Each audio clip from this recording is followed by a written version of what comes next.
রমজান এমন বরকতের মাস যে রোজাদার ঘুমায় থাকবে তারপরও আমল নামায় সওয়াব। রমজান এমন বরকতের মাস, একটা নফল আমল করবে রোজার মাসে ফরজের সমান সওয়াব পাবে, একটা ফরজ আমল করবে 70টা ফরজের সমান সওয়াব পাবে। নবীজি এজন্য রমজানে বরকত দাও বলে নাই, নবীজি বলছে রমজান পর্যন্ত পৌঁছাইয়া দাও, কারণ এত বিশাল বরকত আমি কাজ করিয়া নিব, এমনি হাওয়ার উপরে নিতে চাই না। আমি কাজের মাধ্যমে নিব, রোজা রাখার মাধ্যমে বরকত নিব। তাহলে রমজানে নবীজি রমজানের জন্য দোয়া করছেন, রমজান যেন পাইয়া মরি। ও যুবক বাবারা, বৃদ্ধ বাবাজিরা, এই রমজান পাবেন জানা নাই, যদি পান পরের রমজান পাওয়ার গ্যারান্টি নাই। এত সুন্দর বরকতের মাস পাইয়াও যারা আমল করবে না, এদের মতো কপাল ভরা নিমক হারাম আর কেউ থাকতে পারে না। কে আপনাদের বুঝায় আমল লাগে না? অথচ আপনি আবার হাদিস হাদিস মানেন, বলেন কি মানেন? হাদিস হাদিসে কি আপনি পান নাই? কিয়ামতের ময়দানে আমার আল্লাহ ফরজ আমলগুলো ঘাটতি যখন হবে, নফল দিয়া ঘাটতি পূরণ করবেন। ফরজ আমলের ঘাটতি পূরণ হবে নফল আমল দ্বারা। আর রমজানে নফল তো নফল না, একটা নফল ফরজের সমান। আমলওয়ালা আল্লাহর গোলাম, আল্লাহকে মোহাব্বতের বন্ধনে আকৃষ্ট করার জন্য দুইটা আমল আছে মারাত্মক, যেই দুইটা আমলের দ্বারা আমার মাওলা বান্দার উপরে মায়ার নজর দেন। একটা আমল হলো নামাজ, আর একটা আমল হলো কোরআনের তেলাওয়াত। বুখারী শরীফের হাদিসে কুদসি, জমিনের মধ্যে আল্লাহর কাছে সব থেকে বেশি প্রিয় ওলি আউলিয়া যারা, যে কারণে আল্লাহ নিজেই বলেন নবীকে হাদিসে কুদসি, নবী জানায় দেন আমার ওলিদের সাথে যারা বেয়াদবি দুশ্মনী করবে, আমি আল্লাহ তাদের সাথে যুদ্ধ করার জন্য রেডি। ওরে, গুনার আকর্ষণ তোমার অন্তরে যেমন আছে আমারও তো আছে। আমি চাইলেই তো গুনাহ করতে পারি, আমি চাইলেই তো, কিন্তু না রে বাবা, কয়দিন আর দুনিয়ার হায়াত। চোখের সামনে যত লাশ দেখি, যুবকের লাশ দেখি বেশি। করোনায় যুবকের লাশ, ছাত্র জনতার আন্দোলনে যুবকের লাশ, ডেঙ্গুর মহামারীতে যুবকের লাশ, পানির নিচে যুবকের লাশ, ঘরের ঘুমের বিছানায় যুবকের লাশ। কয়দিন আর বাঁচবারে যুবক। সকাল 10টায় ঘুম থেকে উঠে আম্মু কি আমি একটু যমুনার পারে যাব। কেন? বলে আমার বন্ধু ডাকছে, দেখা করে চলে আসবো। কয় টাইম লাগবে? বলে 1 ঘন্টা। মা বলে দ্রুত চলে আসবি। বাইকটায় উঠে দৌড়। মায়ের কান সজা, বাবা আমার 1 ঘন্টা টাইম দিছে। ঘন্টা পেরিয়ে 2 ঘন্টা হলো, সন্তানের খবর নাই। 3 ঘন্টায় গিয়া মায়ের অন্তরে একটা বাড়ি মারছে। মোবাইলটা হাতে নিয়ে টেলিফোন করলো, সন্তানের মোবাইলে রিং হয়, কেউ ধরে না।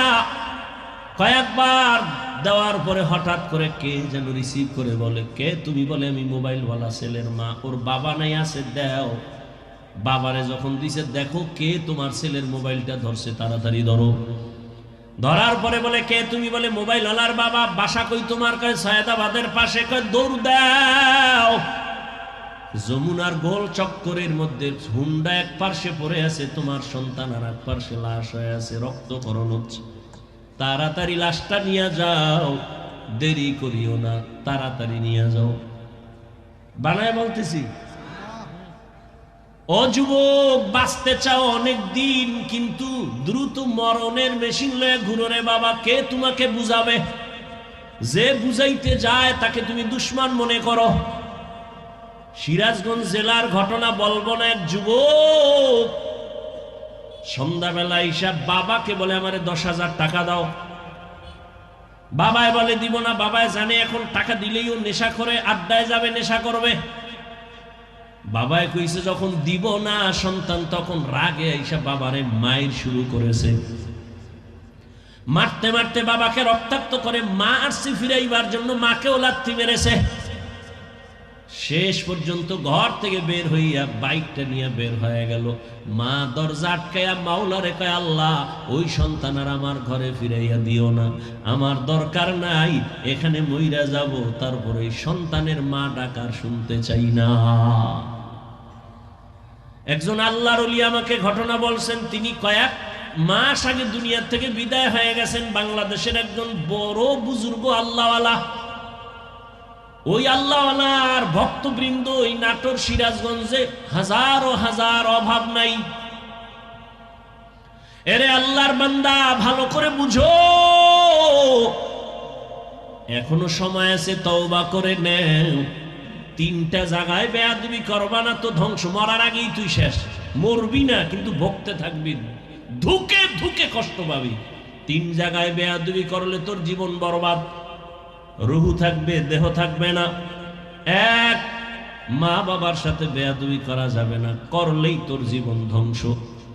2, শিক্ষকের সাথে বেয়াদবি করা যাবে না। 3, উলামায়ে কেরামের সাথে বেয়াদবি করা যাবে না। যদি মা বাবার সাথে বেয়াদবি করার বরদোয়াটা চলে আসে, কোন মা বাপ বরদোয়া দেয় না, যখন কষ্ট পায় বলে আহ এটা একটা আগুন, এই আগুনটা তোর কপালে যদি লেগে যায় তোর কপাল মন্দ। শিক্ষক যদি তোমার আচরণে কষ্ট পায় বলে আহ, এই কষ্টের নিঃশ্বাস আগুন হইয়া তোকে ধ্বংস করে ফেলবে। উলামায়ে কেরাম কষ্ট পেয়ে যদি আহ নিঃশ্বাস পেলে তোমার জীবন ধ্বংস হয়ে যাবে। এই বাংলাদেশে যত ঝামেলা দেখো শুধু আলেমদের সাথে বেয়াদবির কারণে। এরে আল্লাহর বান্দারা, কোরআন হেদায়েতের জন্য দিলেন, মুত্তাকিন আল্লাহর ভয় যারা করবেন, ওই আল্লাহর ভয় অন্তরে জমা করো। আল্লাহর ভয় অন্তরে আসলে বান্দা গুনাহ করবে না। আমিও তো মানুষ, তুমিও মানুষ। আমি চাইলে দাড়ি কেটে প্যান্ট শার্ট টাই পরে চলতে পারি, কেউ আমাকে বাধা দিবে না।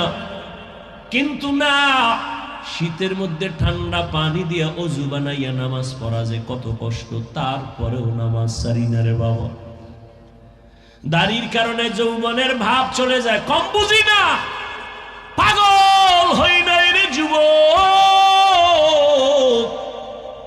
মেধা নষ্ট হয় নাই। আমি যদি এখন দাড়ি কাইটা চলতাম, কেউ আমারে বাধা দিত না। আমি যদি প্যান্ট শার্ট টাই পরে চলি, কেউ বাধা দিত না। কিন্তু না, টুপি মাথায় দেই, নামাজ ছাড়ি না, বেপরদায় চলি না। কারণটা কি?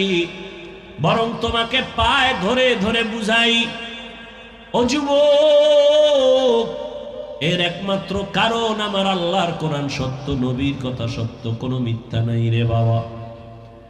গুনাহগার যারা, তাদের জন্য জাহান্নাম, নেক আমলওয়ালারা জান্নাতের পথে যাবে।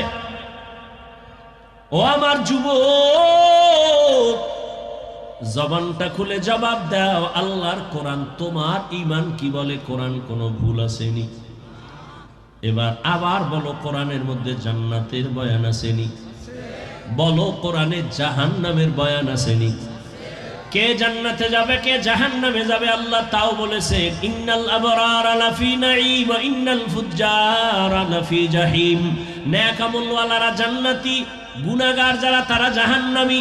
জান্নাতটা কেমন আরামের ঘর আল্লাহ তাও কোরআনে বয়ান করেছেন। জান্নাতিন তাজরি মিন তাহতিহাল আনহার। জাহান্নামটা কেমন ভয়ঙ্কর আল্লাহ তাও বয়ান করেছেন। ওয়াইলুল লিকুল্লি হুমাযাতিল লুমাযা আল্লাযী জামাআ মালান ওয়া আদ্দাদা ইয়াহসাবু আন্না মালাহু আখলাদা কাল্লা লা ইউনবাযান্না ফিল হুতামা ওয়া মা আদরাকা মাল হুতামা নারুল্লাহিল মুকাদা। অনেক লোক হওয়া সফলতা নয়, ফজরের মসজিদে মুসল্লি হাজির হওয়া সফলতা। এত লোক হয়েছে ফজরের মসজিদ খালি, লাভ কি? চাপাবাজি করতে পারবেন, ফলাফল কি? এত লোক এখানে হাজির হয়েছে, আজকে ফজর পড়ে নাই, জোহর পড়ে নাই, আসর পড়ে নাই, মাগরিব পড়ে নাই, এশাও পড়ে নাই। মোনাজাতের পরে বাসায় গিয়ে আবার সেই মোবাইল দিয়া জেনা জেনা জেনা, চোখের জেনা, কানের জেনা, জবানের জেনা, অন্তরের জেনা, মনে হয় পুরো ঘরের মধ্যে জেনা চলতেছে। মোবাইলের গুনাহ দেখতে দেখতে চেহারাটা নষ্ট হয়ে গেছে, কোনো চেহারায় নূর নাই, আলো নাই, মায়া নাই। ওদিকে কিডনি দুর্বল এই মোবাইলের কারণে, হার্ট দুর্বল, ব্রেন দুর্বল, চেহারা দুর্বল, শক্তি দুর্বল, কানের পাওয়ার নাই, চোখের পাওয়ার নাই, চরিত্র নাই, লেখাপড়া নাই, চতুর্মুখী বটদোয়ার মাঝখানে বসে আছে মোবাইলওয়ালারা। মাও বটদোয়া করে, বাবাও বটদোয়া করে। কেন? এই মোবাইলকে কেন্দ্র করে বহু সন্তান মায়ের সাথে বেয়াদবি করেছে, বাবার সাথে বেয়াদবি, শিক্ষকের সাথে বেয়াদবি, আলেমের সাথে বেয়াদবি। এক কথায় মোবাইল তোমাকে জাহান্নামে নেওয়া ছাড়া তুমি ঠান্ডা হবে না। দ্রুত জাহান্নামে যাওয়ার একটা মাধ্যম এই মোবাইল। পাগল হয়ে গেছে, মা ছাড়বে, বাপ ছাড়বে, মোবাইল ছাড়বে না। বিয়ে শাদিতে এখন উপহার কি দেয়? মোবাইল। জামাইরে মোবাইল দিছে মাইয়ার বাপ, যেন তাড়াতাড়ি সাইট কালেকশন করে ভাগতে পারো। কি পরিমাণ নির্লজ্জ! আল্লাহ হেদায়াত দান করুন। স্ত্রীর হাতে মোবাইল দিছে, খুব দামি, জানো স্ত্রী বিদেশ যাবে তো একটা দামি মোবাইল দিয়ে গেছে, যে তুমি ভিডিও কলে আমার কথা বলার নাম দিয়া তুমি ভিন্ন দিকে দৌড়াবা, না দিলে বলবে বউ আমি থাকবো না। আল্লাহ আমাদেরকে হেদায়াত দান করেন। আমিনও কয় না, যদি কবুল হয়ে যায়। আপনারা হাসেন, সি সি, আমি হাসির কোনো কথা বলছি? যা বলছি যদি অন্তর ঠিক থাকতো তো কান্না আসতো। লজ্জা শরম চলে গেছে তো এজন্য এখন হাসি আসে, কান্না আসে না।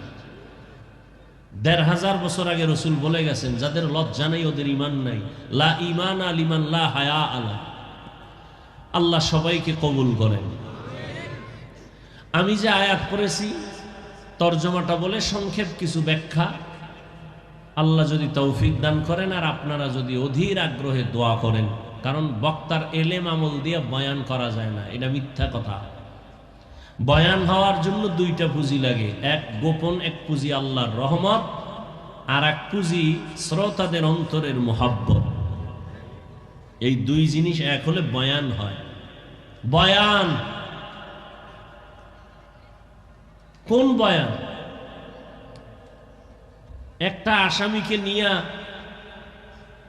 অন্যায়কারী এক আসামিকে পুলিশে ধইরা থানায় নিছে। এটা কোন থানা? সিরাজগঞ্জ সদর থানায় নিয়া বেতের বাড়ি দিতেছে। অপরাধী কান্না করে না, এমনি চিল্লায় কিন্তু কান্না নাই।